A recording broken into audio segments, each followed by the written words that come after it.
क्या आपको पता है, अगर आप मेंबर ऑफ पार्लियामेंट बनना चाहते हो, यानी कि एमपी लोकसभा का या राज्यसभा का, तो किन किन प्रोसेस के थ्रू आपको जाना पड़ता है, जानेंगे आज के इस वीडियो में। तो नमस्कार दोस्तों, मेरा नाम है अरविंद सिंह राजपुरोहित और मैं आप लोगों को करवा रहा हूं पॉलिटी का एक आखिरी बार रिवीजन। लेकिन आज के इस सेशन में मेजरली हम लोग डील करेंगे एमपी कैसे बनते हैं, उसकी एंटायर प्रोसेस क्या है, क्या इसके क्वालिफिकेशंस है। अच्छा, अगर आप एमपी बन जाते हो तो आपको डिस्क्वालीफाई किस तरीके से किया जाएगा। अंत तक बने रहिएगा, क्योंकि यूपीएससी और अन्य एग्जाम में ना सिर्फ मेंस, प्रीलिम्स में भी इस पर मल्टीपल क्वेश्चंस पूछे हुए हैं। तो चलिए देरी नहीं करते और शुरुआत करते हैं आज के इस वीडियो सेशन में। उम्मीद करता हूं कि अब तक हो चुके बाकी के 13 सेशंस भी आपने देख लिए होंगे। एकदम डिटेल में हम लोग सब कुछ कवर कर रहे हैं। अभी पिछले ही लेक्चर की अगर हम लोग, पिछले ही कुछ वीडियोस की अगर हम लोग बात करें, तो हमने प्रेसिडेंट, उसके अलावा प्राइम मिनिस्टर, उसके अलावा काउंसिल ऑफ मिनिस्टर, ये कंसेप्ट कवर कर लिया है। अब हम लोगों ने पार्लियामेंट के टॉपिक को शुरू किया है, जिसमें हमने मेजरली जो पार्लियामेंट है उसके कंपोजिशन को सीखा। पार्लियामेंट के कंपोजिशन में लोकसभा आता है, राज्यसभा आता है और प्रेसिडेंट भी इसके इंटीग्रल पार्ट होते हैं। लोकसभा में डायरेक्ट इलेक्शन होते हैं, राज्यसभा में इनडायरेक्ट इलेक्शंस होते हैं। ये सारे कंसेप्ट हम लोग ऑलरेडी देख चुके हैं। डायरेक्ट इलेक्शन का मतलब होता है कि जनता सीधा इलेक्ट करती है। इनडायरेक्ट इलेक्शन का मतलब होता है कि जनता ने एमएलएस को इलेक्ट किया है स्टेट लेजिस्लेटिव असेंबलीज में, उन लोग आगे जाकर के एमपीज को इलेक्ट करेंगे। ये सब प्रोसेसेस ऑलरेडी हमारे पुराने जो वीडियोस है उसमें हम लोग कवर कर चुके हैं। अगर आपने नहीं देखा है तो आप लोग बिल्कुल यहाँ पर इसी वीडियो के नीचे एक प्लेलिस्ट की लिंक दी हुई है, उस प्लेलिस्ट पर जाकर के सब कुछ डिटेल में कवर कर सकते हैं।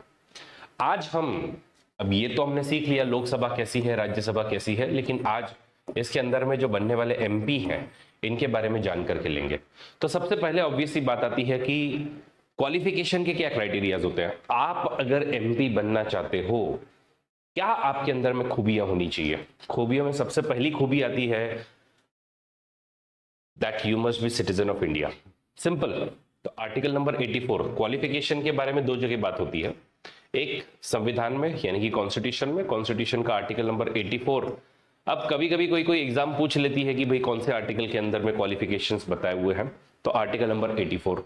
दूसरा, आर्टिकल 84 ही कहता है कि पार्लियामेंट चाहे तो एक लॉ भी बना सकती है और कुछ क्वालिफिकेशंस बताने के लिए, और इसलिए फिर हम लोग लेकर के आए हैं the representation of people act 1951। तो दो जगह पर क्वालिफिकेशन मेंशन है, एक संविधान है और दूसरा रिप्रेजेंटेशन ऑफ पीपल एक्ट 1951। तो 84 नंबर का आर्टिकल कहता है कि you must be citizen, first thing. दूसरा, आपने जो है वो एक ओथ जो है वो लेनी पड़ेगी, किसके आगे, इलेक्शन कमीशन द्वारा अपॉइंटेड किसी एक पर्सन के सामने। अच्छा, बहुत सारे लोगों को इसको लेकर के कंफ्यूजन होता है कि एग्जैक्टली इलेक्शन प्रोसेस कैसे काम करती है, क्या पूरा का पूरा सिस्टम होता है, एक्सेट्रा एक्सेट्रा। तो पहले मैं आप लोगों को एक ब्रॉड जो है वो ऑल ओवर इंडिया लेवल पर क्या चलता है वो मैं आपको समझाता हूं। तो देखिए, ऑल ओवर इंडिया की अगर हम लोग बात करें तो हमारा इन सब चीजों को हैंडल करने के लिए एक कमीशन है जिसका नाम है इलेक्शन कमीशन ऑफ इंडिया। इस इलेक्शन कमीशन ऑफ इंडिया को हेड करते हैं इलेक्शन कमिश्नर्स, जिसमें से एक चीफ इलेक्शन कमिश्नर होंगे और बाकी के दो आपके इलेक्शन कमिश्नर्स होंगे। ये ऑल ओवर इंडिया आपका इलेक्शन कैसे चलना है इस पर बात करेंगे। फिर अब अलग अलग स्टेट को अलग अलग सीट्स मिली हुई है, जैसे कि आप सबको पता है महाराष्ट्र को 48 सीट्स मिली हुई है। इन 48 सीट्स पर तो इलेक्शन कमीशन ऑफ इंडिया पूरे 543 सीटों पर ध्यान रखेगा, बट इन 48 सीट्स पर प्रॉपरली ध्यान रखने के लिए एक चीफ इलेक्टोरल ऑफिसर होते हैं। तो अभी महाराष्ट्र के फिलहाल जो है वो श्री चोकालिंगम जो है वो है। तो इनका काम होगा कि इन पूरी 48 जो कॉन्स्टिट्यूएंसीज है इन पर ध्यान रखा जाए, तो ही विल बी सीईओ। लेकिन अगेन, अब इसमें महाराष्ट्र में बहुत सारे जिले हैं, इन जिलों में अलग अलग कॉन्स्टिट्यूएंसीज होंगी और कुछ जिलों में तो आप ऐसा पकड़िए कि मल्टीपल कॉन्स्टिट्यूएंसीज होती है। जैसे पुणे की अगर हम बात करें कि पुणे का अगर हम लोग ये वाला रीजन अगर देखें, तो पुणे के रीजन में ही 4 कॉन्स्टिट्यूएंसीज मेजरली आती हैं। क्या है इन पुणे की 4 कॉन्स्टिट्यूएंसीज का नाम? एक का नाम बराबर पुणे ही है, दूसरे का नाम जो मेजरली यहाँ के पिंपरी चिंचवड़ को हैंडल करता है वो मावळ। फिर आता है एक शिरूर नाम की कॉन्स्टिट्यूएंसी, तो शिरूर आएगा। फिर आता है एक बारामती नाम की कॉन्स्टिट्यूएंसी, शरद पवार और अजित पवार काफी फेमस है इन सब में। तो ये मेजरली आपकी 4 कॉन्स्टिट्यूंसीज है। तो इन चारों कॉन्स्टिट्यूंसीज पर ध्यान रखने के लिए जो हमारे ऑफिसर होंगे उनको हम कहेंगे district election officer, that is DEO, district election officer, और यूजुअली वो वहां के कलेक्टर होते हैं। और फिर ये जो पुणे की कॉन्स्टिट्यूंसी है, यहां से एक पर्सन रिटर्न होगा, इसलिए रिटर्न करने वाले का नाम होगा एक रिटर्निंग ऑफिसर। तो यहां पे आप लोग जिसको फोटो में देख रहे हैं, ये एक रिटर्निंग ऑफिसर है। इसको जरा समझिए, इसको जरा आप देखिए, आपको अच्छे से समझ में आएगा चीजें।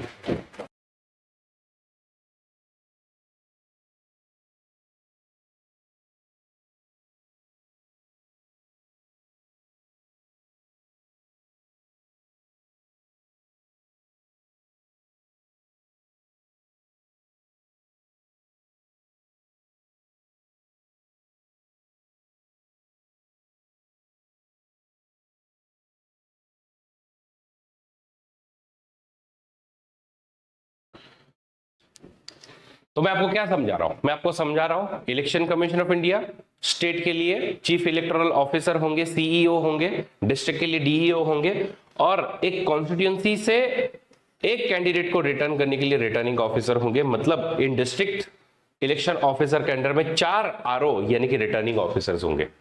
इन आरओ के सामने ही आपको जाकर के ओथ लेनी होती है। आपने देखा होगा कि अभी रिसेंट में ये वाली पिक्चर्स काफी वायरल हुई थी, फिर उन्होंने कहा था कि देखो एक आईएएस की क्या पावर है, कि प्रधानमंत्री भी आपके सामने आकर के इस तरीके से खड़े रहते हैं, और फिर जो भी इनके सामने नॉमिनेशन पेपर है, ये नॉमिनेशन पेपर इस तरीके से अपना इनको देते हैं। एनीवेज, ये तो बातें आपकी बात की हुई। तो मैं आपको क्या कह रहा हूं कि हमारे जो क्वालिफिकेशन है, ये तो पूरे एंटायर इलेक्शन इलेक्टोरल सिस्टम के बारे में मैंने आपको बताया। अब क्वालिफिकेशन क्या है? तो you must be citizen. Secondly, आपको एक ओथ लेनी होगी, या तो इलेक्शन कमीशन ऑफ इंडिया के सामने या फिर उनके द्वारा अपॉइंटेड किसी एक ऑफिसर के सामने। तो उनके द्वारा एक आधे किसी अपॉइंटेड ऑफिसर के सामने, यूजुअली वो रिटर्निंग ऑफिसर होते हैं। फिर आता है कि आपकी एक मिनिमम एज होनी चाहिए। लोकसभा का अगर आपको मेंबर बनना है तो 25 इयर्स की एज, और राज्यसभा का आपको मेंबर बनना है तो 30 इयर्स की एज। तो काउंसिल ऑफ स्टेट यानी राज्यसभा, इसके लिए जो मिनिमम एज है वो 30 है, और हाउस ऑफ द पीपल के लिए सिंपल सी बात है 25 की एज है। और उसके अलावा कहा है कि पार्लियामेंट चाहे तो और कोई क्राइटेरियाज बनाना चाहती है तो क्राइटेरियाज बनाए जा सकते हैं। ये तो हो गया संविधान में लिखे हुए क्वालिफिकेशंस के बारे में। अच्छा, अब आगे पार्लियामेंट ने फिर एक और हमारे लिए एक्ट बनाया जिसको हम कहते हैं representation of people act. Representation of people act क्या कहता है? रिप्रेजेंटेशन ऑफ पीपल एक्ट और 2 बातें कहता है। वो कहता है कि अगर आपको इलेक्शन कंटेस्ट करना है तो आप सिर्फ सिटीजन ऑफ इंडिया, ओथ और 25 की एज ही नहीं, तो you must also be an elector. आपको एक वोटर जो है बनना पड़ेगा, किसी न किसी एक कॉन्स्टिट्यूंसी में आपका नाम दर्ज होना चाहिए, और इसीलिए आप लोग जो है वो किसी न किसी एक इलेक्टोरल रोल में अपना नाम जो है वो जरूर पाओगे। कि अगर आपका वोटर के तौर पर नाम नहीं है, आपका अगर वोटर के नाम पर नाम डिलीटेड है, और आप अगर इलेक्टोरल लिस्ट में नहीं हो, तो यू आर नॉट एलिजिबल। सवाल आता है, क्या एक व्यक्ति किसी एक कॉन्स्टिट्यूंसी में वोटर के तौर पर रजिस्टर्ड है और दूसरे कॉन्स्टिट्यूंसी में जाकर के इलेक्शन लड़ सकता है? Answer is yes. आप नरेंद्र मोदी साहब का एग्जांपल ले लीजिए। एज अ इलेक्टर वो अहमदाबाद में रजिस्टर्ड है, खड़े कहां से होते हैं? वाराणसी से होते हैं। तो जरूरी है क्या कि आप जिस कॉन्स्टिट्यूंसी से इलेक्शन खड़े हो रहे हो उस कॉन्स्टिट्यूंसी में आपका लिस्ट में नाम होना चाहिए? Answer is no. आप किसी और कॉन्स्टिट्यूंसी से भी इलेक्शन लड़ सकते हैं, आपका सिर्फ एक किसी पर्टिकुलर कॉन्स्टिट्यूंसी में नाम होना चाहिए। और रहते नरेंद्र मोदी साहब दिल्ली में, तो दिल्ली में रहवास, लेकिन अहमदाबाद में एज अ रजिस्टर्ड वोटर, और इलेक्शन कंटेस्ट करेंगे वाराणसी से। राहुल गांधी साहब के बारे में भी सेम है, वायनाड से वो इस बार भी इलेक्शन लड़ रहे हैं। तो रजिस्टर्ड कहां है? वो एज अ वोटर दिल्ली में। तो हमारे देश में ऐसा है कि आप कहीं से भी इलेक्शन लड़ सकते हो। पहले राज्यसभा के लिए रेस्ट्रिक्शंस थे, लेकिन 2003 में मनमोहन सिंह जी ने वो भी हटा दिया। राज्यसभा के लिए ऐसा होता था कि अगर आपको आसाम से राज्यसभा का मेंबर बनना है तो आसाम में एज अ रजिस्टर्ड वोटर होना आपका जरूरी है। पंजाब से अगर आपको जाना है तो पंजाब में एज अ रजिस्टर्ड वोटर होना जरूरी है। लेकिन अब वो क्राइटेरिया भी हटा दिया, मतलब रजिस्टर्ड वोटर पंजाब के हो लेकिन आसाम से आप इलेक्ट होकर के जा सकते हो राज्यसभा में। तो ये एक फ्लेक्सिबिलिटी पॉलिटिशियंस ने अपने लिए बना करके रखी हुई है। दूसरी ये है कि आपको पता होगा पिछले सेशन में हमने सीखा था कि 84 कॉन्स्टिट्यूएंसीज एसटी कैटेगरी के लिए रिजर्व्ड है और 47 कॉन्स्टिट्यूएंसीज एसटी कैटेगरी के लिए रिजर्व्ड है। तो ये जो टोटल हमारी 131 कॉन्स्टिट्यूएंसीज रिजर्व्ड है, इनमें अगर किसी को इलेक्शन के तौर पर खड़ा होना है तो you must belong to that category. Again आप कहां के हो ये फर्क नहीं पड़ता, but you must belong to that category. मतलब क्या एक राजस्थान के एससी कैटेगरी का व्यक्ति आकर के तमिलनाडु में इलेक्शन लड़ सकता है under SC category? Answer is yes, उसमें कोई प्रॉब्लम नहीं है, but you must belong to SC category और एसटी कैटेगरी जो भी है, जहां पर भी आपकी सीट जो है रिजर्व्ड है। ये दो एक्स्ट्रा एडिशनल क्वालिफिकेशन पार्लियामेंट ने बनाया करके रखे हुए हमारे रिप्रेजेंटेशन ऑफ पीपल एक्ट के थ्रू। तो ये हो गया आपके क्वालिफिकेशन के बारे में बातें।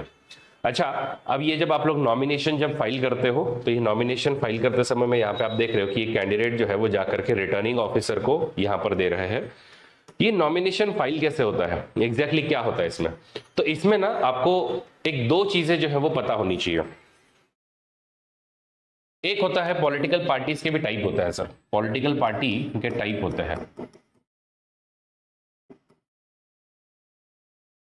एक पॉलिटिकल पार्टी होती है जिसको हम कहते हैं national political party. National political party क्यों कहेंगे आपको नेशनल पॉलिटिकल पार्टी? क्योंकि आपका मल्टीपल स्टेट्स में प्रेजेंस है। फिर होती है कुछ स्टेट पॉलिटिकल पार्टी, ठीक है, स्टेट पॉलिटिकल पार्टी। ये सब लोगों को इलेक्शन कमीशन ऑफ इंडिया के पास जाकर के अपने आप को रजिस्टर करना होता है। तो आप रजिस्टर करोगे इलेक्शन कमीशन ऑफ इंडिया के पास में, ठीक है। इनमें से कुछ पॉलिटिकल पार्टीज को आप रिकॉग्नाइज करते हो एज नेशनल और स्टेट पॉलिटिकल पार्टी। तो इनको हम लोग कहेंगे कि these are recognised political parties. ये क्या होता है? ये आपके परफॉर्मेंस पर डिपेंड करता है कि आपको कितने वोट मिले थे, एक्सेट्रा एक्सेट्रा। इन सब बेसिस पर आप लोगों की नेशनल या स्टेट पॉलिटिकल पार्टी का रिकॉग्निशन मिलता है। और दूसरी जो पॉलिटिकल पार्टीज होती हैं उनको कहा जाता है अनरिकॉग्नाइज्ड पॉलिटिकल पार्टीज। और अनरिकॉग्नाइज्ड पॉलिटिकल पार्टी का मतलब क्या है कि इनकी पॉलिटिकल पार्टी को रिकॉग्नाइज नहीं किया है क्योंकि इनका इतना अच्छा परफॉर्मेंस वगैरह नहीं था। अब national political party, state political party, इनका फायदा क्या है? इनका फायदा है कि इनके लिए जो इलेक्शन का सिंबल वगैरह जो होता है वो थोड़ा रिजर्व्ड होता है कि भाई आपको यही मिलेगा। जैसे बीजेपी के लिए कमल है, कांग्रेस के लिए हाथ है, तो इस तरीके से आपके सिंबल रिजर्व्ड होते हैं। इन लोगों के लिए वैसा नहीं होता है थोड़ा सा। अच्छा, इसके अलावा अनरिकॉग्नाइज्ड पॉलिटिकल पार्टी के अलावा कुछ लोग जो है वो इंडिपेंडेंट भी इलेक्शन जो है वो लड़ते हैं, ठीक है। तो इंडिपेंडेंट भी इलेक्शन लड़ते हैं। तो इस तरीके से अलग अलग टाइप के लोग हैं जो इलेक्शन लड़ने के लिए आते हैं। अब इनमें से कोई भी आ जाए, इन सबको एक फॉर्म भरना होता है जिसको कहते हैं फॉर्म 2A। अभी रिसेंट में आप सबने सुना कि वो श्याम रंगीला जो है नरेंद्र मोदी साहब के अगेंस्ट, तो एक फेमस यूट्यूबर है, वो नरेंद्र मोदी साहब के अगेंस्ट में इलेक्शन लड़ना चाहता था। तो अगर उसको इलेक्शन लड़ना है तो पहले क्या करना होगा? तो obviously he will be registered voter of maybe Rajasthan, but he will go to Varanasi. Varanasi में आपको किसके सामने जाना होगा? रिटर्निंग ऑफिसर के सामने जाना होगा। रिटर्निंग ऑफिसर को आपका अपना नॉमिनेशन पेपर देना होगा। नॉमिनेशन पेपर में अलग अलग पार्ट्स है, जिसमें से पार्ट 1 उन लोगों के लिए है जिनकी पॉलिटिकल पार्टी रिकॉग्नाइज्ड है और उनके पॉलिटिकल पार्टी ने ऑफिशियली उसको अपना कैंडिडेट डिक्लेयर किया हुआ है। तो इनके लिए पार्ट 1 है। फिर इनको जो है वो ज्यादा प्रपोजर्स नहीं लगते हैं। प्रपोजर्स का क्या मतलब होता है? तो जैसे कोई इंडिपेंडेंट खड़ा होता है, जैसे श्याम रंगीला भी इंडिपेंडेंट खड़ा होगा, तो उसके लिए पार्ट 2 ज्यादा इंपॉर्टेंट होगा। उसके अंदर में 10 प्रपोजर्स का नाम देना होता है आपको उस कॉन्स्टिट्यूंसी का, और इनका फिर इलेक्टोरल रोल क्या है, फिर इनका फुल नेम, उसके बाद में इनका सिग्नेचर। तो आपको 10 प्रपोजर्स लगते हैं। फिर ये 10 प्रपोजर्स का सिग्नेचर वगैरह लेकर के बाकी के सारे आपके डॉक्यूमेंट दे करके आप जो है वो आगे जाते हो। तो पार्ट 1 किसके लिए है? पार्ट 1 जो ऑफिशियल पॉलिटिकल पार्टी से खड़े हो रहे हैं या रिकॉग्नाइज्ड पॉलिटिकल पार्टी से खड़े हो रहे हैं। पार्ट 2 या तो अनरिकॉग्नाइज्ड हो या फिर एक इंडिपेंडेंट कैंडिडेट हो, उसके लिए होता है। और इसमें ये सब प्रपोजल्स 10 लगते हैं आपको, जो कि इस तरीके से सिग्नेचर देंगे। फिर आता है आपका मेजरली पार्ट 3A। तो आपको पता होगा कि जितने भी पॉलिटिकल कैंडिडेट जो होते हैं जो इलेक्शन लड़ना चाहते हैं, इन सबको अपने ऊपर में कितने FIR दर्ज है, अपने ऊपर में कितने गुनाह जो है वो बताए हुए हैं, किस पर कन्विक्शन चल रहा है वगैरह, वो सब आपको बताना पड़ता है। आपके सारे क्रिमिनल केसेस का डेटा जो है वो देना पड़ता है। तो ये आपका एक पार्ट 2A का फॉर्म होता है। फिर आप ओथ लेते हो और ये सब होने के बाद में अपना प्रचार वगैरह चालू करते हो कि भाई अब हम तो इलेक्शन लड़ेंगे। तो ये आपके थोड़े से क्वालिफिकेशन के क्राइटेरियाज है। अब हम बात करते हैं डिस्क्वालिफिकेशन को लेकर के कि डिस्क्वालिफिकेशन किस तरीके से होता है। तो डिस्क्वालिफिकेशन को अगर मैं एकदम शॉर्ट में आपको समझाऊं तो जैसे क्वालिफिकेशन के लिए दो जगह पे लिखा हुआ है, कहां कहां पर क्वालिफिकेशन के लिए, एक तो कॉन्स्टिट्यूशन में लिखा है और दूसरा आपके रिप्रेजेंटेशन ऑफ पीपल एक्ट में लिखा है। इसी तरीके से डिस्क्वालिफिकेशन जो है वो तीन जगह पर आपको, ये तीन अलग अलग तरीकों से आपको किया जाता है। पहला जो डिस्क्वालिफिकेशन का तरीका है उसको हम कहते हैं कि कॉन्स्टिट्यूशन के आर्टिकल नंबर 102 में लिखा हुआ है, आर्टिकल नंबर 102 में लिखा है। दूसरा अगेन कॉन्स्टिट्यूशन में ही लिखा हुआ है, लेकिन वो कॉन्स्टिट्यूशन के शेड्यूल नंबर 10, तो 10th शेड्यूल में लिखा हुआ है। और तीसरा जो आपका है वो रिप्रेजेंटेशन ऑफ पीपल एक्ट में आता है। लेट मी टेल यू, इस पर यूपीएससी ने 2015 में भी और 2022 में भी सवाल पूछा था मेंस में कि क्या जो है वो डिस्क्वालिफिकेशन के क्राइटेरियाज आरपीए एक्ट ऑफ 1951 में लिखे हैं, और अगर आपको डिस्क्वालीफाई कर दिया जाए तो किस तरीके से आप लोगों को, आपको अगर छूटना है तो आप लोग किस तरीके से छूटेंगे, या फिर किस तरीके से आप अपना डिस्क्वालिफिकेशन रद्द कर सकते हो। एनीवेज उस मुद्दे पर आएंगे, बट सबसे पहले देखते हैं कि संविधान ने आर्टिकल नंबर 102 के अंदर में क्या लिखा है। तो वो एक कहते हैं कि भाई सीधी सी बात है कि you should not be of unsound mind, और अगर आप अनसाउंड माइंड के हो तो आपको you are disqualified, then you cannot contest the election. अच्छा, अनसाउंड माइंड यानी कि थोड़ा पागल आदमी, ये तो कोई भी किसी को भी बोल सकता है, किसी न किसी ने तो प्रूव कर रहा होगा वो, तो ये प्रूव कॉम्पिटेंट कोर्ट ने डिक्लेयर करना चाहिए। ये किसी कॉम्पिटेंट कोर्ट ने डिक्लेयर करना होगा कि भाई ये अनसाउंड माइंड का, इसलिए इसको इलेक्शन मत लड़ने दो। ऑब्वियस सी बात है, अगर आप अपनी सिटीजनशिप गवाते हो, या तो किसी तरीके से आपको सिटीजन खत्म कर दिया, या फिर आप सिटीजन थे और दूसरे किसी कंट्री की सिटीजनशिप ले ली, तो भी आप डिस्क्वालीफाई हो जाओगे। यू आर अनडिस्चार्ज इंसॉल्वेंट, मतलब क्या, मतलब आपने दिवालिया निकाल दिया है, कुछ लोन वोन पेंडिंग थे वो तुमने भरे नहीं थे, ये सब चीजों की वजह से आपको दिवालिया घोषित कर दिया था, तो ये भी कोर्ट करेगा। और इन सब में one of the most important is you should not hold any office of profit. अभी ऑफिस ऑफ प्रॉफिट का क्या कंसेप्ट है, एकदम सिंपल भाषा में मैं आप लोगों को समझाता हूं। तो इसके लिए मैं आप लोगों को लेकर के चलता हूं इंग्लैंड में। तो इंग्लैंड में क्या हुआ, बहुत ही जल्दी जो है वहां पर थोड़ी सा डेमोक्रेसी आ गई थी। वहां पे किंग या क्वीन हुआ करते थे, और इन लोग मेजरली अपनी पावर एक्सरसाइज करते थे। इनके नीचे अलग अलग लॉर्ड्स हुआ करते थे जो कि एग्जीक्यूटिव का काम किया करते थे। तो ये आपके मोटा मोटी एग्जीक्यूटिव होगा, और इन्हीं पर कंट्रोल रखने के लिए उनकी एक अगेन पार्लियामेंट होती थी।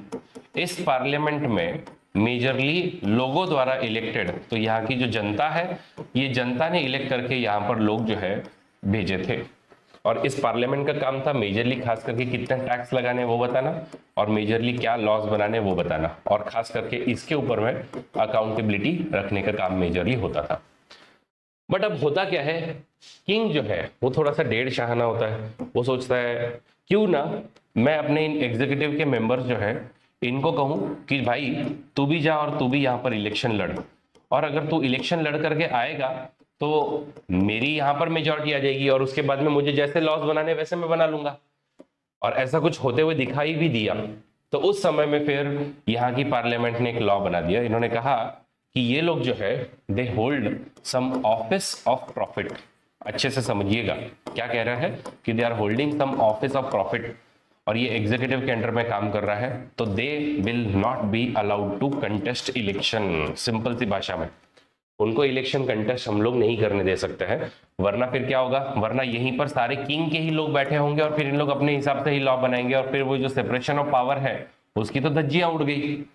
तो यही प्रिंसिपल हम लोगों ने हमारे कंट्री के अंदर में भी लिया, और हमने कहा कि एमपी जो है उसने ऑफिस ऑफ प्रॉफिट होल्ड नहीं करना चाहिए, और अगर आप ऑफिस ऑफ प्रॉफिट होल्ड करते हो अंडर गवर्नमेंट ऑफ इंडिया या एनी गवर्नमेंट ऑफ स्टेट तो आपको डिस्क्वालीफाई किया जाएगा। Let me tell you, Sonia Gandhi इनको और जया बच्चन इनको ऑलरेडी डिस्क्वालीफाई कर दिया गया है because they were holding some office of profit, कि उन लोग किसी न किसी गवर्नमेंट के अंडर में कोई ऑफिस ऑफ प्रॉफिट होल्ड कर रहे थे, इसलिए उसको डिस्क्वालीफाई कर दिया था। तो ऐसा हो चुका है कि मल्टीपल मेंबर्स को इस तरीके से डिस्क्वालीफाई किया जाए। तो ये तो हो गया आपका आर्टिकल नंबर 102। फिर अगला जो मुद्दा आता है वो है disqualification under representation of people act 1951। और लेट मी टेल यू, ये तो आपको रटने ही पड़ेंगे क्योंकि यूपीएससी का one of the favourite question है ये। 2019 में यूपीएससी पूछती है कि on what grounds peoples representative can be disqualified under representation of people act. फिर रेमेडीज कौन कौन सी है ये बताइए। इसी क्वेश्चन को रिपीट किया वापस 2022 में 3 साल बाद, जहां पर इन्होंने कहा कि what are the grounds on which the election of any return candidate may be declared void and what are the remedies that are available. तो ये जो मैं आपको 8 जो अगले मुद्दे बताने वाला हूं, ये तो आपके रटे हुए होने चाहिए, literally mains point of view से तो पूरे रटे हुए होने चाहिए, क्योंकि कभी भी पूछ सकते हैं आपसे। तो क्या है ये 8 आपके डिस्क्वालिफिकेशन के क्राइटेरियाज। तो एक, आप जो है वो कोई इलेक्शन ऑफेंस नहीं करोगे या फिर कोई करप्ट प्रैक्टिस नहीं करोगे। अब इलेक्शन ऑफेंसेस और करप्ट प्रैक्टिसेस क्या होती है? तो वोटर को झांसा देना, आपने उसको दारू दी है, आपने उसको पैसा दिया है, या फिर आप और कोई इलीगल मींस जो है यूज कर रहे हो, धमका रहे हो, ये सब क्या है? ये इलेक्शन ऑफेंसेस है, करप्ट प्रैक्टिसेस है। अगर ये प्रूव होता है कि आपने ऐसा किया तो आपको डिस्क्वालीफाई किया जा सकता है। सेकंड, आपको अगर किसी क्राइम के अगेंस्ट में इंप्रिजनमेंट होती है तो it should not be more than 2 years। अगर 2 साल से ज्यादा इंप्रिजनमेंट अगर आपको होती तो आपको डिस्क्वालीफाई कर दिया जाएगा। लेट मी टेल यू, अभी बीच में राहुल गांधी का मुद्दा काफी ज्यादा शोर मचा रहा था। राहुल गांधी जी ने, जो कि वायनाड के एमपी है, उन्होंने थोड़ा सा कहते कहते भावनाओं में कह दिया कि सारे मोदी लोग ऐसे चोर क्यों होते हैं। तो ऑब्वियसली इसमें से परनेश मोदी जो है, जो कि ऑब्वियसली एक गुजरात में एक बहुत बड़ी कम्युनिटी है मोदी नाम के सरनेम की, तो इन्होंने कहा कि आप हमको डिफेम कर रहे हो, और ये डिफेमेशन में क्रिमिनल केस उन्होंने फाइल किया और वो केस जीत गए। और जो कोर्ट था, जो ट्रायल कोर्ट था, बाद में हाई कोर्ट में गया, तो उस समय में वहां पर इन्होंने इनको 2 साल की सजा दे दी। और जैसे ही इनको 2 साल की सजा दी, इनकी मेंबरशिप हो गई, इनकी मेंबरशिप हो गई रद्द, क्योंकि आपको 2 साल या 2 साल से अधिक, मतलब जैसे ही आपके 2 साल हुए, 2 साल से अधिक हुए, आपको डिस्क्वालीफाई कर दिया जाएगा। तो 2 साल से ज्यादा की सजा मिलने, 2 साल की सजा मिलने की वजह से इनको डिस्क्वालीफाई कर दिया। फिर उस समय में बहुत हो हल्ला हुआ, क्या रे ऐसे कैसे कर सकता है, ओपोजिशन को दबा रहे हो वगैरह। और उतने में फिर सुप्रीम कोर्ट ने उस पर स्टे लगा दिया, और सुप्रीम कोर्ट ने सिंस स्टे लगाया तो उनकी मेंबरशिप रद्द नहीं हुई। बट बाकी हम लोग ऐसे बहुत सारे लोग देख सकते हैं। सुरेश हलवनकर, जो कि भारतीय जनता पार्टी से इचलकरंजी के एमएलए थे, 2014 में उनको डिस्क्वालीफाई किया था क्योंकि उनको 3 साल की सजा हुई थी। क्यों? Because he was doing some power theft, power की चोरी कर रहे थे, वो इलेक्ट्रिसिटी की चोरी कर रहे थे। ऐसे ही आप लोग कहिए, अभी रिसेंट में धनंजय सिंह, तो इनको 7 साल की सजा मिली है। एक प्रोजेक्ट मैनेजर को गन पॉइंट पे आपने धमकी दी थी। मनोज मंजिल है, जो कि कम्युनिस्ट पार्टी ऑफ इंडिया के हैं, तो इनको एक मर्डर केस में अभी रिसेंटली जो है वो डिस्क्वालीफाई कर दिया। इनको सीधा एमएलए है बिहार के, तो इन्होंने मर्डर कर दिया था, वो कन्विक्शन हुआ, फिर खत्म कर दिया। तो इसी तरीके से बहुत सारे लोगों की एमएलए-शिप या एमपीशिप जो है वो गई हुई है। ठीक है, फिर आता है कि आपने जो भी इलेक्शन एक्सपेंस किया है, तो इनको इलेक्शन के एक्सपेंडिचर के लिमिट्स है। आप जितना चाहो उतना एक्सपेंस नहीं कर सकते हो। 95 लाख, 70 लाख, अलग अलग कॉन्स्टिट्यूएंसीज पर डिपेंड करता है, बट आप इससे ज्यादा खर्चा नहीं कर सकते हो। और अगर आप जो भी खर्चा कर रहे हो उसका आप एक्सपेंस हमको नहीं बताते, उसका अकाउंट नहीं बताते हो, तो भी आपको डिस्क्वालीफाई किया जा सकता है। देन आपको गवर्नमेंट कॉन्ट्रैक्ट में इंटरेस्ट नहीं होना चाहिए। झारखंड के जो फॉर्मर सीएम थे हेमंत सोरेन, इनके ऊपर में एक आरोप लगा था कि इन्होंने खुद की ही एक कंपनी को गवर्नमेंट का एक कॉन्ट्रैक्ट जो है दिलवाया था। इनफैक्ट बीजेपी उसी मोड से एक फील्डिंग लगा रही थी कि कैसे इनको आउट किया जाए, बट फिर बाद में उन्होंने उनको ईडी के चार्जेस में लगाया और फिर उनको ऑब्वियसली केसेस वगैरह उनके ऊपर हो गए। लेकिन गवर्नमेंट कॉन्ट्रैक्ट में इंटरेस्ट दिखाने की वजह से वो उनकी जॉब जा सकती थी। फिर इसी के अलावा आप डायरेक्टर या मैनेजिंग एजेंट नहीं होने चाहिए, या फिर एक आधी ऐसी कोई कंपनी जिसमें गवर्नमेंट का स्टेक 25% है, उसमें ऑफिस ऑफ प्रॉफिट नहीं होल्ड करना चाहिए, या फिर आप एक गवर्नमेंट सर्वेंट थे और गवर्नमेंट सर्वेंट को सर्विस से डिसमिस किया गया। देखिए 2-3 चीजें होती है। एक होता है सस्पेंड करना। सस्पेंड करना किसी गवर्नमेंट ऑफिसर को, मतलब आपको एक टेम्पररी 6 महीने के लिए, 1 साल के लिए आपको बोला है कि आप काम पे मत आना, आपको जो तनख्वाह मिल रही है वो भी नहीं मिलने वाली है। दूसरा जो होता है उसको हम लोग कहते हैं रिमूव करना या फिर डिसमिस करना। तो रिमूव करना फिर भी थोड़ा लाइटर वर्जन है कि हमको इनएफिशिएंट लग रहे हो तुम, इसलिए हम तुमको निकाल रहे हैं, बट स्टिल तुमको थोड़ा बहुत पैसा वैसा, पेंशन वेंशन सब मिलेगा। और डिसमिस करने का मतलब है कि भाई तुम तो इतने भ्रष्ट आदमी थे कि हमने तुमको डिसमिस ही कर दिया। तो अगर किसी को गवर्नमेंट सर्विस से डिसमिस किया गया ऑन करप्शन और डिसलॉयल्टी, तो वो कभी इलेक्शन कंटेस्ट नहीं कर सकता। कोई इविल सोशल प्रैक्टिसेस अभी भी प्रमोट कर रहा है, फॉलो कर रहा है, जैसे क्या, जैसे कि अनटचेबिलिटी हो गया, डॉवरी हो गया, सती हो गया, तो ऐसे लोग हमारे अगर एमपी या एमएलए बनते हैं तो इनको थोड़ी ना हम लोग रहने देंगे, इनको डिस्क्वालीफाई करो। और सीधी सी बात है, एनमिटी नहीं प्रमोट करो, ब्राइबरी जैसे ऑफेंसेस वगैरह पर आप कन्विक्ट नहीं होने चाहिए, तो इन सब केसेस में आपको डिस्क्वालीफाई किया जाएगा। और डिस्क्वालीफाई करने के बाद में अगर आपको अपील करनी है, सुप्रीम कोर्ट है, हाई कोर्ट है और इलेक्शन कमीशन ऑफ इंडिया है और लास्ट में प्रेसिडेंट है, जिनसे आप लोग अपील कर सकते हो कि मुझे माफ कर दो। तो जहां तक अपील की बात आती है, रेमेडीज की बात आती है, आप डेफिनेटली इनके पास में जा सकते हो, जैसे भी रिसेंट में राहुल गांधी सुप्रीम कोर्ट गए थे। तो गाइस, डिस्क्वालिफिकेशन का ये क्राइटेरिया आपको अच्छे से क्लियर हो गया होगा। अब हम बात करते हैं एक नया कंसेप्ट जिसको कहते हैं आयाराम गयाराम। तो वैसे तो आप लोगों ने इसके बारे में सुना ही होगा कि ये आयाराम गयाराम क्या है, लेकिन मैं इसकी बहुत आपको एक रोचक कहानी सुनाना चाहता हूं। आयाराम गयाराम की बड़ी रोचक कहानी है। तो कहां से ये कहानी शुरू होती है? नाम देखिए, इनका नाम गयालाल जी, कहाँ के हैं? हरियाणा के। तो हरियाणा के एक कॉन्स्टिट्यूंसी है जिसका नाम है हसनपुर। तो पहले कांग्रेस का गली से लेकर के दिल्ली तक राज हुआ करता था, जिसमें कांग्रेस के पास में आप देखोगे हर तरफ में उनका शासन हुआ करता था। लेकिन 1967 से ऐसा हम लोग कह सकते हैं कि इनका डिसइंटीग्रेशन कांग्रेस का होना शुरू होता है। बहुत सारे लोग कांग्रेस से बाहर पड़ते हैं और उसी समय में 1967 में ही पहली बार जो है वो पंजाब और हरियाणा को भी अलग किया गया था। तो हरियाणा के चुनाव जो है वो हुए और उस समय में एक मोटा मोटी अगर हम लोग बात करें तो हरियाणा में टोटल जो है 81 सीट्स हुआ करती थी। तो इन 81 सीट्स में जब इलेक्शन हुए तो इलेक्शन के बाद में इंडियन नेशनल कांग्रेस को 48 सीट्स मिली। भारतीय जनसंघ जो कि अभी भारतीय जनता पार्टी का पेरेंट ऑर्गेनाइजेशन है, उनको 12 सीट मिली। स्वतंत्रता पार्टी है, उनको 3 सीट मिली। रिपब्लिकन पार्टी है, उनको 2 सीट मिली और इंडिपेंडेंट कैंडिडेट लगभग 16 इलेक्ट होकर के आते हैं। और सीधी सी बात है, यहाँ पे कांग्रेस की मेजॉरिटी दिख रही है और 81 आपको क्रॉस करना था। 81 को क्रॉस करना मतलब आपके पास अगर सिर्फ 41 मेंबर है तो भी आप तो अपनी गवर्नमेंट बना लोगे और 48 सीट्स इनके पास है, मतलब गवर्नमेंट तो कांग्रेस की बनेगी।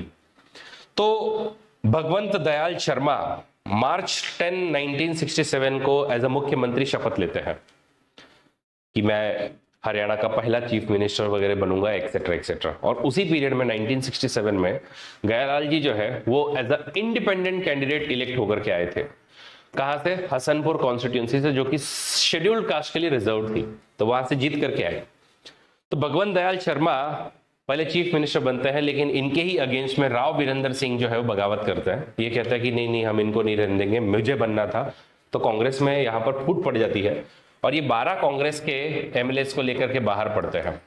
और उस समय में अब जब देखो इस तरीके से फूट पड़ती है ना, तो फिर यहाँ के जो इंडिपेंडेंट मेंबर्स होते हैं ना, उनका सडनली भाव बढ़ जाता है।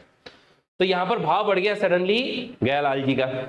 तो इन्होंने 12 कांग्रेस के एमएलए, 16 इंडिपेंडेंट एमएलए, इन सबको लेकर के प्लस इधर उधर से थोड़े से तोड़ जोड़ करके इन्होंने अपने आप को मुख्यमंत्री का दावेदार पेश किया। ये एक हफ्ते के अंदर अंदर, आपने 10 मार्च को शपथ ली है, 17 मार्च तक तो ये बोल रहे हैं कि नहीं नहीं अब मेरे को बनाना है, मुझे बनाना है, तुम्हारे पास में नहीं है मेजॉरिटी, ऐसा है वैसा है। और इन्होंने अपना एक अलग विधायक दल बना लिया जिसका नाम रखा इन्होंने एसवीडी, दैट इज संयुक्त विधायक दल।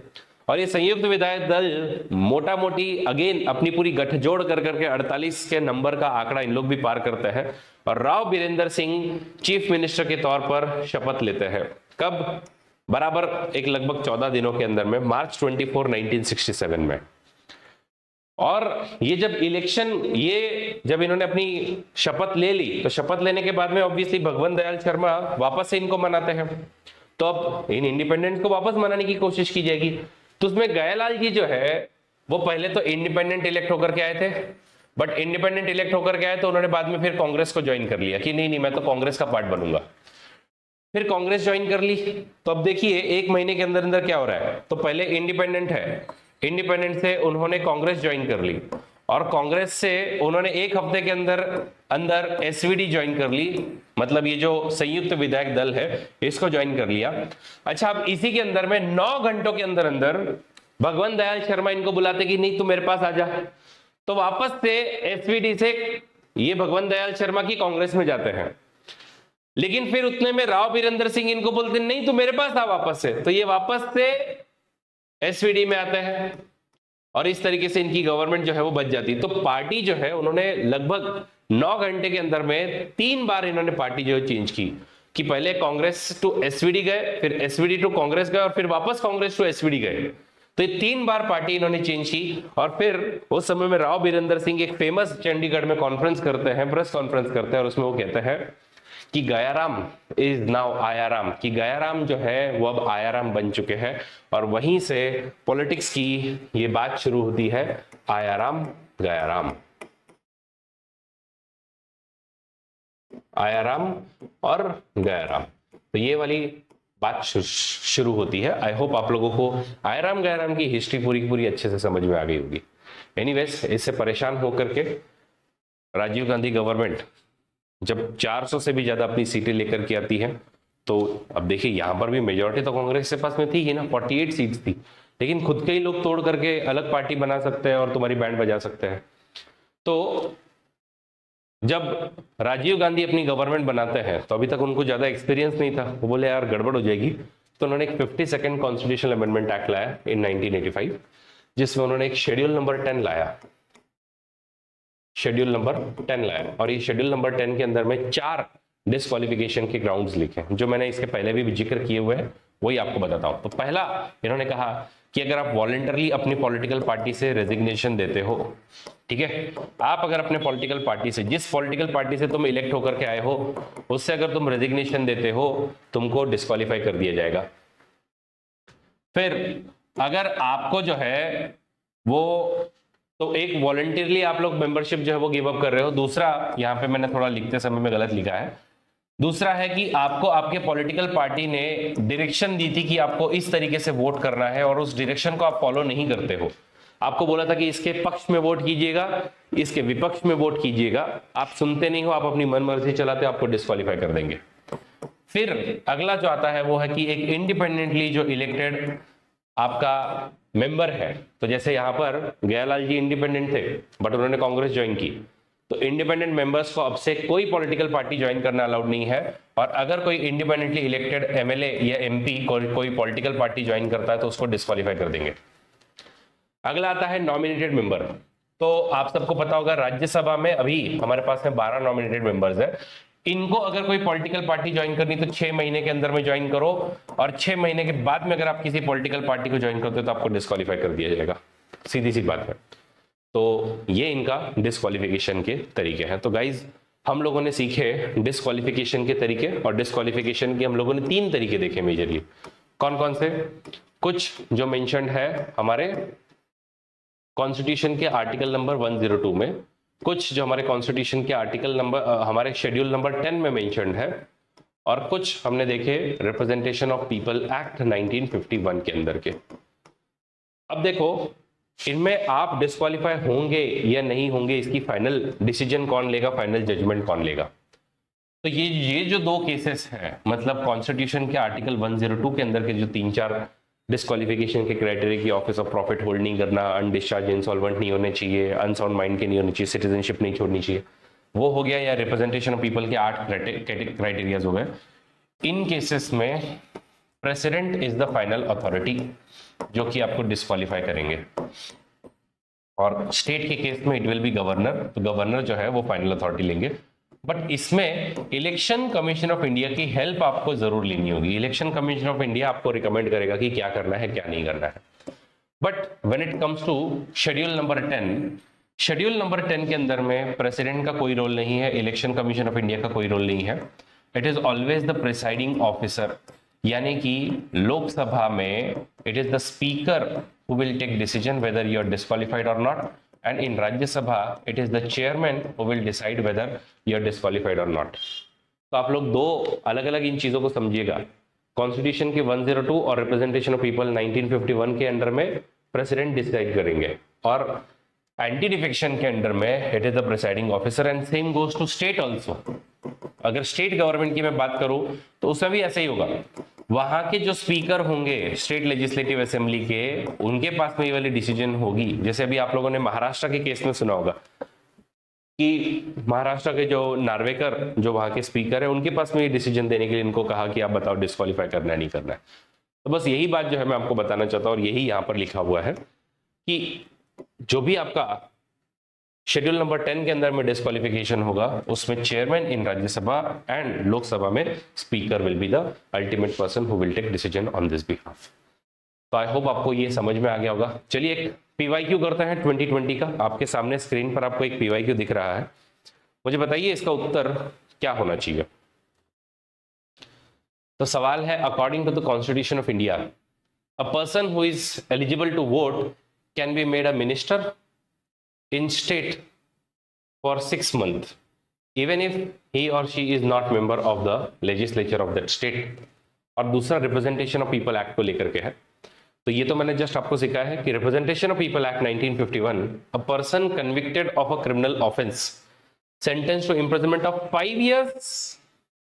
गड़बड़ यहां कर रहे हो आप, 5 years नहीं सर 2 years है, मतलब सीधी सी बात है आप डिस्क्वालीफाई होंगे। अच्छा, और परमानेंटली डिस्क्वालीफाई होते हैं, ये भी गलत है, परमानेंटली नहीं होते, यूजुअली 6 साल। तो जो भी आपकी सजा थी प्लस 6 साल आपको नहीं, आप डिस्क्वालीफाई, आप इलेक्शन कंटेस्ट नहीं कर सकते हो। तो सेकंड स्टेटमेंट तो पक्का रॉन्ग है सर। अब बचा है वन स्टेटमेंट। तो statement 1, according to constitution of India the person who is eligible to vote. तो एलिजिबल टू वोट कौन है भाई? Eligible to vote 61st constitutional amendment के अंडर में हम लोगों ने किया कि 21 to 18 हमने कर दिया, पिछले ही वीडियो सेशन में हमने सीखा था ये। तो 18 साल का बच्चा जो है जो वोट कर सकता है, he can be made a minister in state for 6 months। तो गलत हो गया, थोड़ा सा गलत क्या हुआ, 18 साल का बच्चा मिनिस्टर नहीं बन सकता, इसके लिए आपको एटलीस्ट 25 साल का होना पड़ेगा मिनिमम। तो 25 की एज जो है वो आपकी होनी चाहिए, इसलिए फर्स्ट स्टेटमेंट आपका रॉन्ग होता है और फर्स्ट स्टेटमेंट रॉन्ग हुआ तो ये भी गया। तो ये इसका जो करेक्ट आंसर आएगा, सॉरी, फिर वो आपका नीदर आएगा, दैट इज डी। ठीक है, इसका जो सही उत्तर आएगा वो होगा डी। आई होप आप लोगों को समझ में आ रहा है ये सब। फिर आता है हमारा अगला मुद्दा। अगला मुद्दा है हमारा वैकेटिंग ऑफ सीट्स को लेकर के, कि कब कब आपको सीट खाली करनी पड़ेगी। सीट कब खाली करनी पड़ेगी भाई साहब? तो सीट जो है वो खाली करनी पड़ती है कुछ कुछ केसेस में। अगेन यूपीएससी इस पे क्वेश्चन पूछ चुकी है, इसलिए आप लोग पूरी तरीके से ध्यान दीजिएगा इस चीज पर। 2019 का एक अच्छा सवाल था इस पर। तो देखो, एक तो डिस्क्वालिफिकेशन है हमारे पास में कि आपको अलग अलग तरीकों से डिस्क्वालीफाई किया गया। जैसे हमने देखा कॉन्स्टिट्यूशन का आर्टिकल नंबर 102, कॉन्स्टिट्यूशन का शेड्यूल नंबर 10, और इसी तरीके से रिप्रेजेंटेशन ऑफ पीपल एक्ट 1951। इन सब में क्राइटेरिया दिए कि आपको डिस्क्वालीफाई कर रहे हैं लोग, तो आपको डिस्क्वालीफाई ही कर दिया तो आपकी मेंबरशिप खत्म हो गई, आपको सीट खाली करनी पड़ेगी। कोई मेंबर चाहे तो वो खुद भी रिजाइन कर सकता है कि मेरे से नहीं हो रहा है अब और मैं रिजाइन करना चाहता हूँ। ठीक है, तो यूजुअली जो बॉलीवुड एक्टर वगैरह होते हैं उन लोग बोलते हैं हमसे तो लोकसभा अटेंड नहीं होती, हमसे तो राज्यसभा अटेंड नहीं होती, हम तो रिजाइन कर रहे हैं।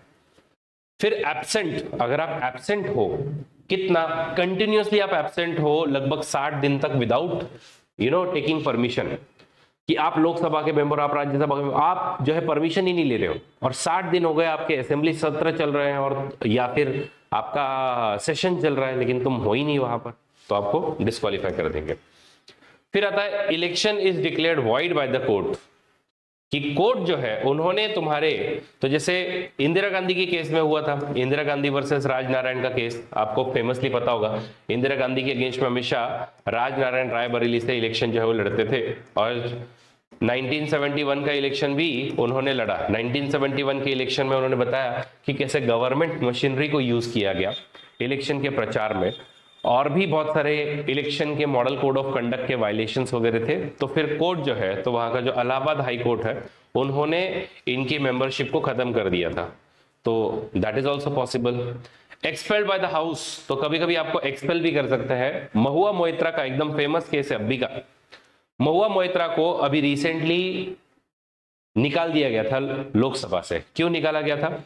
बिकॉज उनके ऊपर में आरोप लगे थे कि उन्होंने लोकसभा के पोर्टल के इंपॉर्टेंट डिटेल्स कुछ बिजनेस पर्सन के साथ में शेयर किए हुए थे, and she was acting on behalf of some other people which is not a good thing. तो फिर उनको एक्सपेल कर दिया गया था हाउस से। तो this is one of the case. और बाकी अगर आपकी कभी डबल मेंबरशिप हुई तभी भी आपको रिजाइन करना पड़ता है। कैसे डबल मेंबरशिप मतलब क्या? मतलब मानिए लोकसभा में और राज्यसभा में साइमल्टेनियस इलेक्शन के लिए आप खड़े हुए थे, यहाँ पे भी कैंडिडेट थे, यहाँ पे भी कैंडिडेट थे, रिजल्ट आए, दोनों में आप जीत गए। तो दोनों में जीत गए तो आपको 10 दिन के अंदर में डिसाइड करना होगा कि आप कौन सा रखोगे, लोकसभा रखोगे या राज्यसभा रखोगे। अगर आप डिसाइड नहीं करते हो तो राज्यसभा की सीट वैकेंट हो जाएगी और आप लोकसभा के मेंबर रहोगे।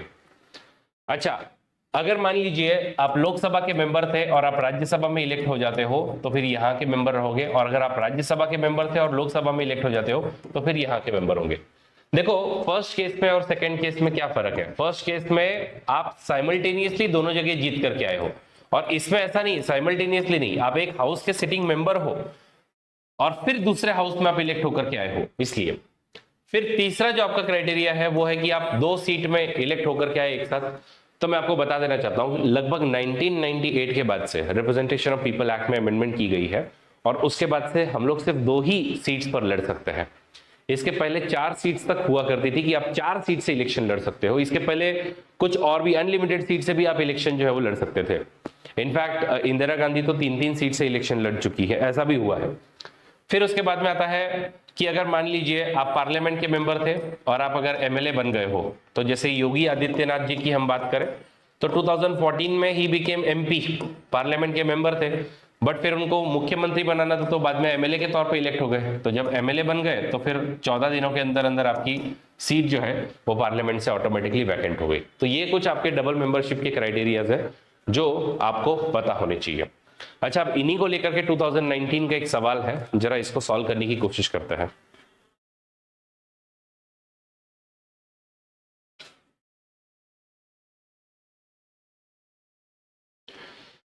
तो कहा है कि in India there is no law restricting the candidates from contesting 1 Lok Sabha election from 3 constituencies. Okay, Lok Sabha election आप 3 कॉन्स्टिट्यूएंसीज से एक साथ में लड़ो तो ऐसा नहीं है हमारे पास में रिप्रेजेंटेशन ऑफ पीपल एक्ट है जो कहता है सिर्फ 2 से ही लड़ सकते हो। ठीक है, इसीलिए जब नरेंद्र मोदी साहब जब इलेक्शन सबसे पहली बार लड़ने के लिए आए थे तो वो 2 जगह से लड़े थे, एक वाराणसी से लड़े थे और दूसरा वडोदरा से लड़े थे।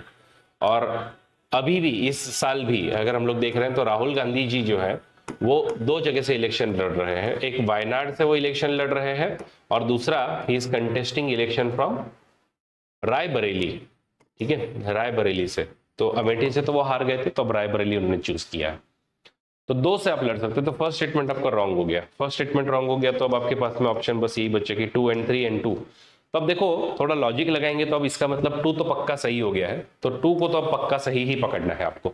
मतलब even if you don't know कि 1991 में Lok Sabha election Shri Devilal contested from 3 Lok Sabha constituencies, answer is yes.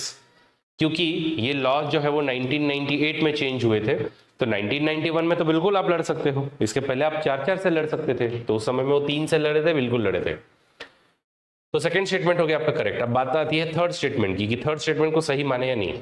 तो as per the existing rules, if a candidate contest in 1 Lok Sabha election from many constituencies, his or her party should bear the cost of by elections. तो सीधी सी बात है, अब आप 2 जगह से election जीत करके आए, वाराणसी से भी और वडोदरा से भी, तो वाराणसी जो है वो तो आपने रख ली और वडोदरा को आपने खाली किया, तो वडोदरा को जब खाली किया तो इसके ऊपर वापस इलेक्शन करवाएंगे, उसको हम कहते हैं बाई इलेक्शन। ये जो बाई इलेक्शंस होंगे, ये बाई इलेक्शंस, इसका जो एक्सपेंसेस है वो उस पॉलिटिकल पार्टी को बेयर करना पड़ेगा, ऐसा कहीं पे हमने नहीं लिखा है। तो थर्ड स्टेटमेंट आपका रॉन्ग हो जाएगा और करेक्ट उत्तर जो आपका आएगा बी, दैट इज 2 ओनली। तो ये जो है वो आपके मोटा मोटी सारे मुद्दे होते हैं। चलिए, अब हम लोगों ने क्वालिफिकेशन, डिस्क्वालिफिकेशन, ये सब इनके तौर तरीके देख लिए। अब बात आती है अब क्या होगा आगे। Now what, once you have been elected, आप तो रिटर्निंग ऑफिसर एक्चुअली एक सर्टिफिकेट देता है जिसपे लिखा होता है कि you have been return from this constituency and now you will be the member of Lok Sabha. तो आप जब हो जाते हो, इलेक्ट हो जाते हो, तो इलेक्शन हो जाने के बाद में अब सीधी सी बात है, फिर आपको पता चल जाएगा। और अभी हम लोग देखेंगे 4 जून को रिजल्ट आने वाले हैं, तब हमको पता चल जाएगा भाई किसकी क्या मेजॉरिटी है, किसकी क्या नहीं है। तो उसमें जिसकी भी हाफ पे मार्क जो भी पूरा कर लेगा वो ऑब्वियसली जाएगा और पीएम का दावेदार, पीएम की दावेदारी घोषित करेंगे। तो इनकी फिर होती है सबसे पहले स्वेरिंग सेरेमनी। मतलब क्या, मतलब पहली शपथ आपने कब ली थी, जब आपने नॉमिनेशन पेपर फाइल किया था तब। अब दूसरी शपथ आप लोग कब ले रहे हो, तो एक व्यक्ति को ना 3 बार शपथ लेनी होती है। अब दूसरी शपथ यूजली जिन जिन एमपीज को आप मिनिस्टर बनाने वाले हो, तो मिनिस्टर की शपथ लेंगे। तो मिनिस्टर की 2 शपथें, एक ओथ ऑफ ऑफिस होगा और दूसरा जो है वो ओथ ऑफ सीक्रेसी होगा। तो ये 2 शपथ ली जाएंगी।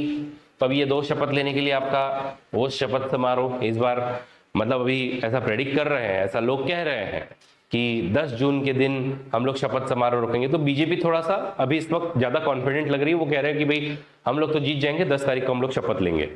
ऑपोजिशन बोलती है कि भाई हम तो नहीं लेने देंगे। तो देखते हैं क्या होता है। बट 10 तारीख को मान लीजिए शपथ समारोह जिसका भी होता है वो होता है। तो ये सब शपथ समारोह जब हो जाता है तो अब जो है वो पार्लियामेंट का पहला सत्र जो है, या लोकसभा का पहला सत्र जो है वो कमेंस होगा कि आप सब आइए, बैठिए, बातें कीजिए, बताइए कि आगे गवर्नमेंट का क्या प्लान होगा। तो उसमें प्रेसिडेंट का एड्रेस होगा, प्रेसिडेंट का एड्रेस होने के बाद में सब कुछ होगा।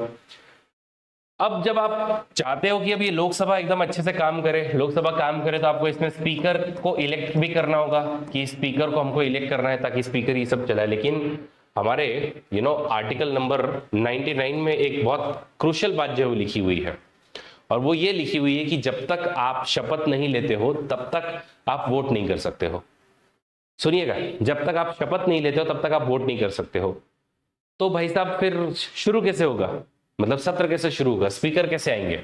तो याद रखिएगा, सबसे पहले लोकसभा का सत्र कमेंस होता है और उसके बाद में इन लोग सब लोग शपथ लेते हैं, और इनको शपथ दिलाने के लिए एक पर्सन होते हैं जिनको कहा जाता है प्रोटेम स्पीकर। ठीक है, इनको क्या कहता है? Pro tem speaker. ये प्रोटेम स्पीकर का सिर्फ एक ही काम है, इनको शपथ दिलाना, और प्रोटेम स्पीकर को राष्ट्रपति खुद शपथ दिलाते हैं। तो प्रोटेम स्पीकर जो है राष्ट्रपति इनको, तो पिछली जो लोकसभा थी, दैट इज 17वीं जो लोकसभा थी, उसके अंदर में वीरेंद्र कुमार प्रोटेम स्पीकर थे। तो वो यहाँ बैठते हैं, यहाँ जाएंगे, स्पीकर के पोजीशन पर बैठेंगे, और स्पीकर फिर सबको, एक ही इनका काम है कि प्रोटेम स्पीकर का सबको शपथ दिलाओ, सबको शपथ दिलाओ। और तुम जो है वो आते ही सबसे पहले ओथ लोगे, तो आपके लिए ओथ बहुत जरूरी है। तो आर्टिकल 99 कहता है कि every member of house of parliament, चाहे आप लोकसभा के हो चाहे आप राज्यसभा के हो, या तो प्रेसिडेंट के सामने या फिर somebody appointed by the president, उसके सामने you will have to take oath and affirmation. Okay, और अगर आप ओथ एंड अफर्मेशन नहीं लेते हो, ठीक है, अगर आप ओथ एंड अफर्मेशन नहीं लेते हो तो फिर आपको प्रिविलेजेस एंड इम्यूनिटीज नहीं मिलेगी and you can not vote also. तो इनको प्रोटेम स्पीकर सबको ओथ दिलवाते हैं, और ओथ दिलवाने के बाद में फिर अब आपको इम्यूनिटीज मिल जाती है, आपको पावर मिल जाती है टू वोट, और वोट करने की जब पावर मिलती है तो नेक्स्ट काम है आपका, ऑब्वियसली फिर आप जो है वो स्पीकर को यूजुअली इलेक्ट करते हो कि भाई स्पीकर हमारे ये होंगे। तो अभी आप सबको पता है पिछली जो लोकसभा है, दैट इज 17वीं लोकसभा, उसमें ओम बिरला, इनको लोकसभा का स्पीकर इलेक्ट किया गया था। तो वो लोकसभा के स्पीकर बने, और फिर प्रेसिडेंट का एड्रेस होगा और गवर्नमेंट का काम सुचारू रूप से शुरू होता है। तो ये सब जो है वो आप लोग अच्छे से समझ लीजिएगा। अब बात आती है एमपी को सैलरी कितनी मिलती है सर। मैं आपको बताऊं, एमपी बन जाइए, जिंदगी एकदम मस्त आपकी निहाल हो जाएगी। पैसा बस गिनते रहिएगा। अभी आप लोग मुझे फाइनल कमेंट में बताइएगा कितना टोटल इनको पैसा मिल रहा है, ठीक है। तो इनके सैलरीज एंड अलाउंसेस कितने हैं? तो सैलरी एंड अलाउंसेस अगर हम संविधान की बात करें तो कॉन्स्टिट्यूशन में कुछ नहीं लिखा है कि कितने पैसे मिलेंगे। एक फिक्स्ड नंबर आपका नहीं लिखा हुआ है कि आपको इतने इतने पैसे मिलेंगे, ऐसा कोई नंबर नहीं लिखा हुआ है। तो सर फिर कितना मिलेगा, पैसा कितना मिलेगा?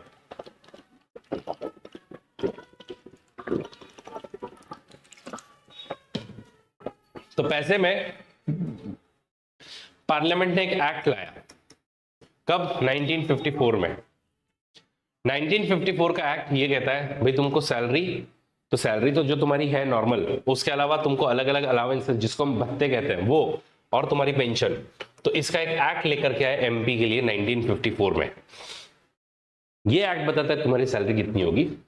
2018 में जब हमने लास्ट इसके अंदर में अमेंडमेंट की थी, उसमें इनको पहले 50,000 सैलरी हुआ करती थी, सीधा 100% हाइक, अब 1 लाख रुपए इनकी सैलरी है। तो कोई आपसे पूछे कि एक मेंबर ऑफ पार्लियामेंट की सैलरी कितनी है, तो 1 लाख रुपए हर महीने की। अच्छा, इसके अलावा इनको अब अलग अलग अलाउंसेस कितने मिलते हैं वो सोचिएगा। तो इनको एक अलाउंस मिलता है जिसका नाम है कॉन्स्टिट्यूएंसी अलाउंस, जो कि अब इनका 70,000 हो गया है। तो 70,000 का इनका अलाउंस हो गया। फिर इसके अलावा इनको ऑफिस एक्सपेंस के लिए 60,000 रुपए और मिलते हैं।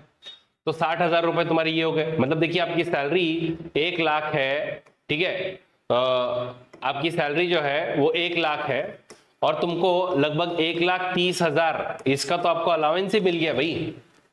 अच्छा, इधर खत्म नहीं होगा, उसके बाद में तुम्हारे जो डेली अलाउंस होता है वो भी तुमको मिलेगा जब तुम ड्यूटी वगैरह पे हो, डे ड्यूटी पर वगैरह हो, तो उसमें तुमको 2,000 रुपए डेली का अलग और मिलेगा। तो मोटा मोटी आप लोग पकड़े 1 लाख रुपए ये, 1,30,000 ये, तो एक और बाकी अगर 30,000 वो भी पकड़ ले, 30 नहीं 60,000 अगर वो भी पकड़ ले तो 60,000 वो हो जाएंगे आपके। तो आप देख लो भाई, 1,30,000, 1,90,000, 2,90,000, मतलब मोटा मोटी 3 लाख रुपए तो इनको मिल ही जाता है सैलरी अलावेंसेस वगैरह पकड़ ले तो। अच्छा, अब इसी के अलावा 1976 से इन लोगों को पेंशन मिलती है, और आप लोगों ने कई बार सुना होगा कि एक बार आप एमपी बन जाइए, एक बार आप एमएलए बन जाइए, आपको जिंदगी भर पेंशन मिलेगी। क्या ये सच है? मैं आपको ऑन रिकॉर्ड्स बता देना चाहता हूं कि ये सच है कि अगर आप एक बार एमपी या एमएलए बन जाते हो, आपको जिंदगी भर मिलने वाला है पैसा, पेंशन वगैरह जो है वो जिंदगी भर मिलेगा। उसके अलावा भूलिए मत, ट्रैवलिंग फैसिलिटीज, ट्रेन में reservation, free accommodation, telephone, vehicle advance, उसके अलावा मेडिकल फैसिलिटीज, ये सब आपको फ्री है। सर अब तो मेरा भी मन हो रहा है कि हम एमपी बन जाए। बिल्कुल बनिए और आपको मेरा पूरा सपोर्ट रहेगा। तो गाइज ये सब थे पूरी चीजें जो कि एक एमपी को लेकर के होती है। एमपी का इन एंड आउट हम लोगों ने समझ लिया है। जो आप लेक्चर देख रहे हो ये तो एक छोटा सा डेमो है मेरा। अगर आप चाहते हो कि आपके सभी प्रॉब्लम्स के सॉल्यूशन, चाहे वो आंसर राइटिंग का हो, चाहे वो चीजें याद कैसे करें, चाहे वो आपकी प्रोग्रेस को ट्रैक कैसे करें, इन सब का सॉल्यूशन एक है और वो है अनअकैडमी। अनअकैडमी पर आपको ये सारी चीजें एक साथ मिलेंगी। अपार्ट फ्रॉम दैट हम लोगों के सीसैट का ऑलरेडी जो है वो कोर्स चल रहा है मात्र 1999। देखो मैं यही कह रहा हूं, लोगों की नैया सीसैट में ही डूबेगी। इस बार का सीसैट और डिफिकल्ट होगा और फिर आप लोग आकर के कहोगे कि सीसैट बहुत डिफिकल्ट था। सर अगर आप चाहते हो कि ये सीसैट डिफिकल्ट ना रहे तो मैं सब कहूंगा हमारे मधुकर कोटवे सर के आप डेफिनेटली लेक्चर कीजिए, इनसे अच्छा कोई नहीं सिखाता है। मात्र 1 रुपए में प्रीलिम्स की टेस्ट सीरीज कोई नहीं देगा आपको। तो अगेन इस टेस्ट सीरीज का भी लाभ पूरी तरीके से लीजिए। Then not to forget guys, हमारा ऑफर अब ये सिर्फ 30 मई तक वैलिड है। तो अरविंदा कोड पर आप लोगों को 30,000 के अंदर, ठीक है, मात्र 30,000, इसमें 15 महीने का एडवांस्ड प्लस बेसिक कवर करवाने की फैसिलिटी आपको मिलेगी। तो do not miss it. Thank you so much for watching this video. इसी तरीके से अनअकैडमी पर बने रहिए और अपने पॉलिटी को ढंग से कवर कीजिए। कमेंट कर नहीं जाना है, कमेंट करके ही जाना है, कमेंट करना भूलना नहीं है, ये मुझे कहना है। वीडियो को लाइक करना है कर दो, और बाकी आप जितने कमेंट करोगे उससे इंस्पिरेशन मिलती रहेगी। Thank you so much. जय हिंद, जय भारत।